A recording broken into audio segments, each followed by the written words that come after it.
مت چھیڑو مجھے، میں رضوی ہوں۔ جب سرکار مفتی اعظم ہند دنیا سے تشریف لے گئے تب بھی کچھ لوگوں کو خوشی ہوئی۔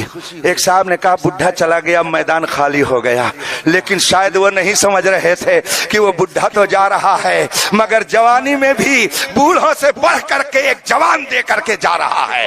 وہ دنیا سے تو جا رہا تھا مگر اپنے نائب کی حیثیت سے اختر رضا کو اپنی جگہ پہ قائم کر کے جا رہا تھا۔ اس کی نگاہ ولایت دیکھ رہی تھی کہ آج تو یہ صرف ایک مولانا ہے لیکن کل یہ دنیا کا ایسا پیشوا بنے گا کہ بستی بستی یہ کہے گی کہ بستی بستی قریہ قریہ تاج الشریعہ تاج الشریعہ۔